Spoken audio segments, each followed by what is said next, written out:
Happy Monday! Today I'm finally answering all of your questions that you've been submitting to me. I'm really excited about them. They're all super great. And without further ado, let's get started. Here we go. First question is actually questions. A couple of you guys have asked me about red lights when I'm underway at night. At my chart table, I have a red light that I use for nav, and normally when I wake up, I don't turn on a cabin light at all. I just was doing that for the purposes of the film to make it easier to see sort of what I was doing. Lawman0252 asked, curious about your experience with customs in the Caribbean. Are they sparse on the islands, and do you know about where to go to find them, or do they exist at random locations around the islands?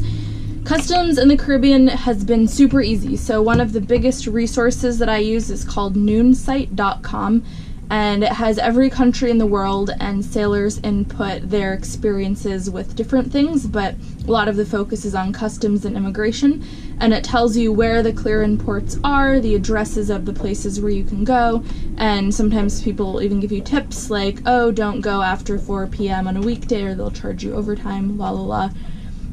In the French islands, customs is super casual. They usually don't even look at your passport, and it's just a little computer, usually in a marine hardware store, that you just sign in on and do everything there. So yeah, really easy experiences. I think the most I've paid to clear in and out of a country was €3. Really breaking the bank on that one. Tom R asks, I'd like to know what your short-term and long-term projections as far as your adventure. For example, where you'd like to be as far as geographical location at certain times of your trip. Also, what route you'd like to take and why, as far as weather and currents at different times of year. Yeah, so my projection is that I want to get through the Panama Canal before December, because in January of 2020, they're doubling the price for small boats to go through from a base price of $800 to a base price of $1,600. I'm really good at math. From there, I'm thinking of exploring South America a little bit and then heading into the South Pacific. I know that there's a different season for storms over there, so I think you don't want to be west of the Marquesas until April, but I might be completely wrong on that. I'm not really sure. My way of traveling is to just kind of not really plan things, but sort of take it as it comes. I think that's really the beauty of sailing, is that you don't have to make plans because you're always at home. And as long as you're not stupid about storms and make sure you're in a good place at a good time of year, you can kind of do whatever you want. Spinnaker5514 says, do you ever wish you had a companion on the boat with you? Do you get lonely? You seem to me like a very outgoing person and very proud of being able to do things on your own. Then again, if you had someone with you, you couldn't always do what you would want. You'd have to take someone else into consideration. So maybe it's better to be alone. What are your thoughts? Wow, this is a lot of what I think about. Sometimes I get lonely. Not usually when I'm doing things or fixing things, or definitely when I'm at sea. I'm so happy being by myself. But sometimes when I get into port, I get a little bit wishing that maybe there was someone to sit and, you know, feed me grapes individually peeled while I lie on my back and watch the sunset, you know, like normal Friends things that happen. But for the most part, sailing solo is something I've wanted to do for a really long time, and what I really wanted was this really solo experience where you're going to bed by yourself, waking up by yourself. I realize that's not for everyone, but for me at this time in my life and for this whatever it is right now, it's exactly what I want to be doing. Sal Paradise, nice pun on the name, says, don't you think you need an actual tiller pilot? Oh, don't you know it. I wish I had one too, but the one that came with my boat worked for a little bit, but it's old and it died. And tiller pilots are like $600+ for a little machine that steers your boat for you. So it's definitely on the list, but there are other more important things on the list that I'm gonna have to get first. So one day, maybe I will have one. Guy Courtney says, well done, refreshing compared to others. How old are you? I am as old as my boat is long, for 1 year and 1 year only. Unless I add a bowsprit. Okay, I'm sorry, I'm probably gonna mispronounce your name, but Hoani Paku asked, new to your sailing channel, so how long have you been into sailing, and have you ever sailed a catamaran? I've been sailing my whole life, both recreationally and professionally. And yes, I have sailed catamarans. I spent a whole summer in the British Virgin Islands working on katanas, teaching marine science to kids. I mean, I would say at least half the boats I see in the Caribbean are cats. They're super fun little things, big things, big things.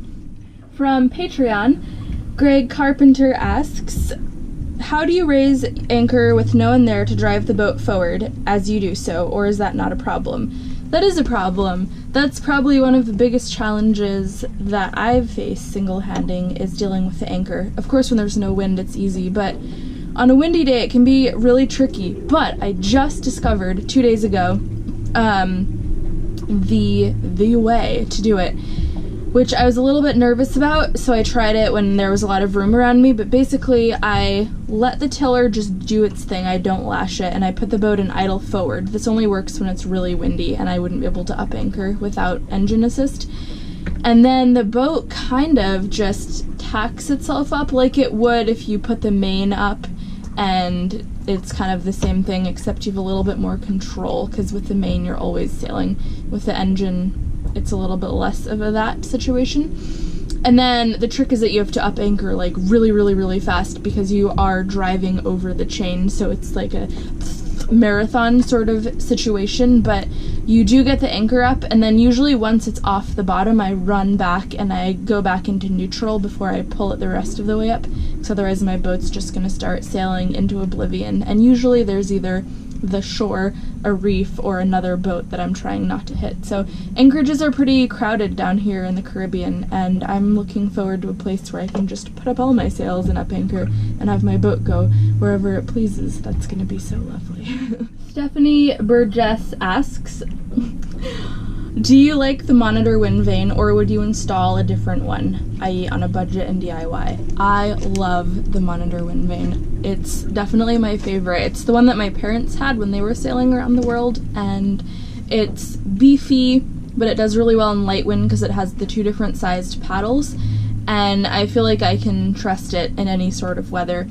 One of the problems with the simpler or the DIY ones are that they don't often do well downwind and in light wind. And while the monitor doesn't do great, and I know I like to complain about it, it actually does a lot better than some of the older, heavier ones like the Aries and the Cape Horn, which are great in heavy seas but not as good when the wind starts to die down and the seas start to die down. Mine I got at a marine salvage shop, and it was like 20% the price that you would get if you bought it new. They are pretty pricey, but it's definitely worth looking for something that is rated for all different types of wind if you're doing what I'm doing. Al Cooper says, and I think a couple other ones of you guys said also, maybe time to get some lazy jacks. So on my boat, the sail is so small that I don't really feel the need for lazy jacks. In my experience working on boats that have them, they're just as annoying as not having them, because the sail, like the battens of the sail, get hung up on the sides of them when you're trying to up the sail. And for me, raising the main without someone to hold the boat into the wind is enough of a pain as it is, that adding another thing for the sail to get hung up on isn't really something I feel the need to do. And I also, like, when I pull the main down to go anchor, it can just flop around. It's not going to go overboard. It's not big enough. It's not really going to catch the wind or get in the way. And flaking it takes about 5 minutes. So while I understand that a lot of people love lazy jacks, it's just not something that I feel the need for. Rod W. asked me about the cost of clearing in and staying for a while in a given country, and I think I kind of said this previously, but yeah, French islands, they don't really care. Other islands, they're super easy to go with. I think normally you can get like a 2 or 3 or even up to a 6-month visa pretty easily. I'm not entirely sure because I never stay anywhere longer than 2 weeks, but yeah, the most I've paid is €3. I think I paid €2 once, and that's it. Otherwise, it's free. I think they're just happy to have the tourists who are going to be putting money into their economy, so they're not as fussed about customs in the Caribbean. I do know that changes once you get into the South Pacific and other countries, so I'm reveling in this lovely, easy experience with customs. JB Singer 69. Love to watch you sail and handle blah blah blah. Time to go fishing. Do you have a pole or crab pots or dive experience and spear fishing? So I actually recently purchased a spear gun and haven't really had time to play around with it because there are either no fish or lots of fish because I'm in a national park and they frown upon hunting the protected park fish. I do have fishing gear. I'm the world's worst fisherwoman, probably because of all bananas that I keep on my boat. I don't do any other sorts of fishing besides sometimes when I wake up in the morning there's a fish in my dinghy that I guess jumped in it by accident and died, so I've caught some of those before. No big deal. Traveling Terry says, I was wondering how you set your anchor or if you did it all. Oh, so I think I actually went into that a little bit last week. Yeah, I always try to anchor because it's free and I like it. And to set it, I just kind of drop it in the water, put out 2-to-1 scope and wait for my boat to ride back on it, and usually I can feel when it's pulling and then when it kind of sets in, and then once it's dug in I let out the rest of the scope. I usually let out about 4-to-1 if it's sort of normal wind conditions, good holding on the bottom. If it's super windy or really bad holding, maybe I'll put out 5 or maybe 6-to-1, but since I'm upping it by hand, I always have incentive to put out as little as I can without dragging, and so far, so good. Thomas Kempenier says, Dear Holly, would you or did you already ever want to circumnavigate the globe, and what kind of boat would you prefer to do that in? Thanks for the videos, they are great. Dear Thomas, I'm planning on circumnavigating the globe. I'm starting in the Caribbean because it's great training wheels, and then my plan is to just keep going on this very boat. So that's why I put so much work into refitting it in Maine the winter that I was hauled out, because I needed to get it blue water ready and ready for all those giantly long South Pacific crossings that I'm so very excited for. MGMCD1 says, always glad to see you're safe. Yes, thank you. If you are circumnavigating, can you discuss provisions and safety? And then my favorite emoji, which is the nerdy glasses one. Yeah, so thus far provisions have been easy because I'm never more than a couple days out from an island. But once I really start to get into the big stretches, I'll be eating a lot of root vegetables, which last really well, and then beans and rice and grains and things. I don't have refrigeration or freezer, so freshies will definitely run out, but things that last really well without refrigeration are green apples, carrots, any sort of potato or squash or rooty vegetable-y thing. Of course, lots of canned food, and I'm hoping at that point I'll have learned how to fish finally, and I can be catching lots of fresh fish. For safety, as far as being at sea, it'll be the same as what I do anytime I'm at sea, which is, you know, clipping in when I go forward to change sails or if it's snotty weather in the cockpit, and then running lights and checking AIS receive and for ships at night.